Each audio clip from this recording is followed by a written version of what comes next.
Alright, for this week's fly we're going to go with a Kraft Kreelex. This is very similar to Clouser design. I mean, instead of using bucktail we're using this Kreelex is synthetic material. It looks metallic, but it actually has like almost like a nylon feel to it. But like I said, as far as overall design goes, it's very similar to the Clouser. And forgot my lead eyes here.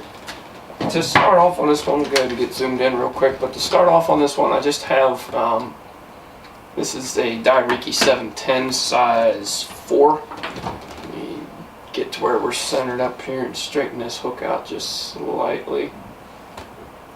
There we go. I'm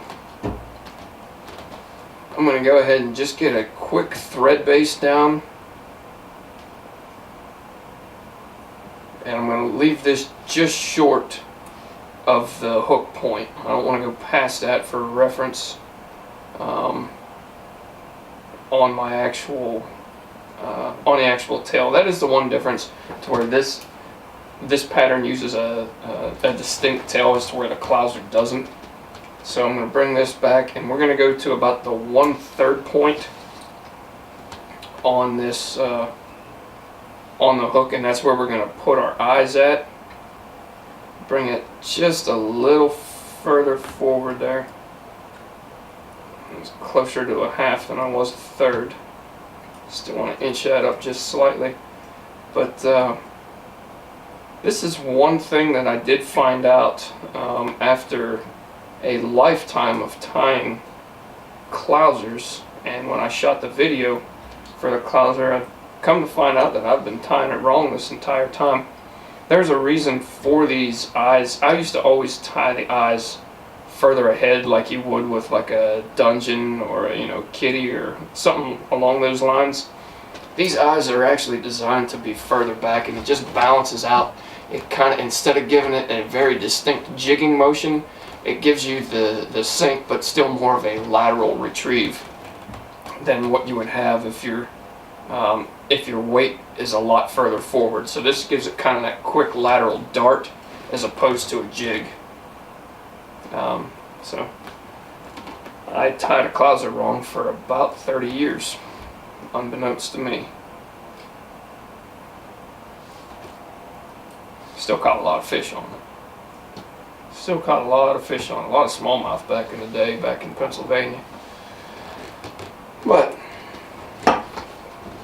good to know that I now understand why it was tied the way it was. But I was wrong. I was wrong for 30 years. So, with these, this eye stays on the top. That way when it is fished, it rides with the hook point facing up. So with that in mind, we're going to make sure that we have the bottom color that you want, and these are just two random colors that I picked out. You can throw these, you can tie these in any color combination you want. This one's a little wild here. It's a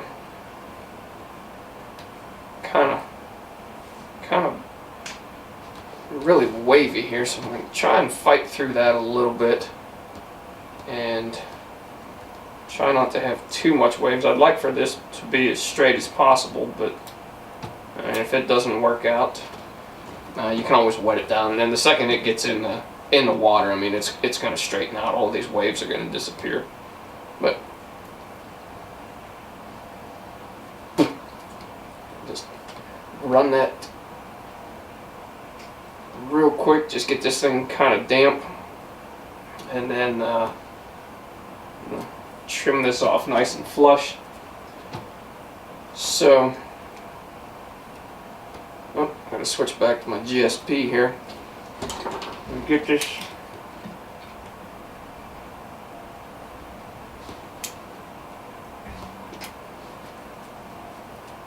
There we go. I'm going to get this in place have to retrim this because I messed it up. So I'm going to go just about the length of my hook, and that's going to be the length of my tail, maybe just slightly longer. And then I'm going to take this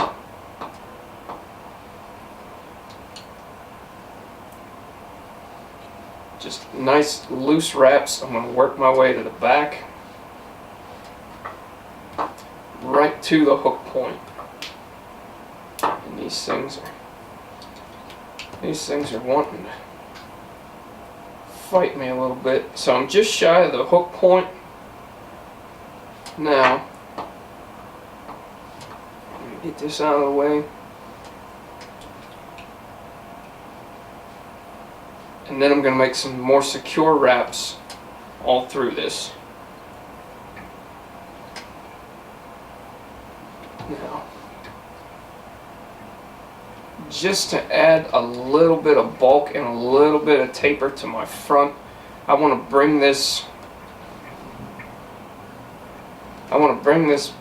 up to the front and just run a couple of wraps, open loop this to the eye, and then bring it back over.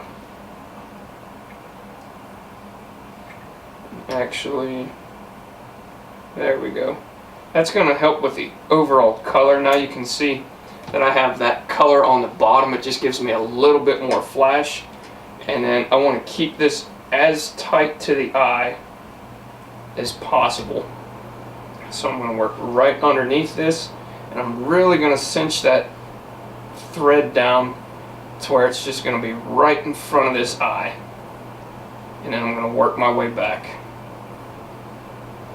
Now everything's laying down right how I want it, and I'm going to come to the halfway point on my tail, and I'm just going to cut that flush. Okay, this is staying on the top. It's going directly down the back on this, directly down the back of the hook. Now this stuff's a lot straighter here, so this is going to actually look a lot cleaner, but for some reason that minnow back color just wanted to be all over the place. Really wavy, but like I said, as soon as it hits the water, it's going to straighten out. Everything will be fine, and we're going to take a pretty generous chunk of this as well. You can see here we probably got probably a little bit more than we need actually, so I'm going to get rid of a little bit of that. And I just want to kind of measure this out. It's about the same width as what that minnow back was, maybe a little more bulk to it, but we're in the ballpark. It's pretty close. So now what I want to do is I'm going to advance this right in front of the eyes. I'm going to throw this material in.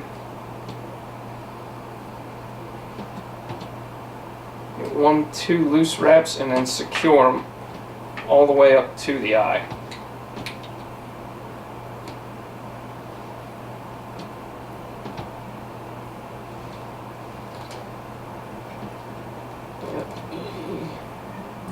Okay, we're right to the eye on this one, and then I'm just going to take and trim this. Like I said, I'm going to take and trim that flush, making sure that my material is about the same length. It's a little bit longer actually than the bottom material, so I'll clean that up just slightly. And then get some nice clean thread wraps over top here. 1, 2, 3. 1, 2, 3. Boom. Everything looks good. Like I said, you can see all of this wavy curled pieces down below that are just not wanting to cooperate with me. But I'm going to take and trim this just slightly so it's closer to the length of that minnow back color. That looks better. About the same distance there, and then we still have that tail coming back. So there you have it. Now the last thing that I'll do on this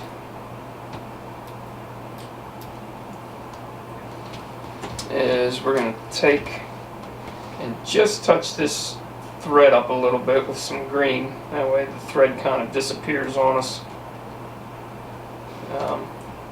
If you want to use a different color than white, obviously, then you'd be able to skip this step altogether, but I like using this gel spun. It really gives me a lot of thread control, and I've explained how many other different patterns why I like using this gel spun so much. It's just something that I got used to after a while. And then I'm just going to take a little bit of zap, and I'm going to touch up these final thread wraps right here just to give me a little security. And then probably one right in front of that eye. Now I can get this stuff wet down a little bit. Hopefully it's not too curled. Be able to get a better idea of the overall profile on this pattern. There's a couple here and there that need trimmed, but we'll get those before we take the picture. But there you have it. There is some wild material sticking up there, but there is Chuck Kraft's Kreelex. As always, if you guys have any questions or comments on this one, leave them with me and I'll get back to you as soon as I can. But thanks again for watching, and we'll catch you on the next vlog.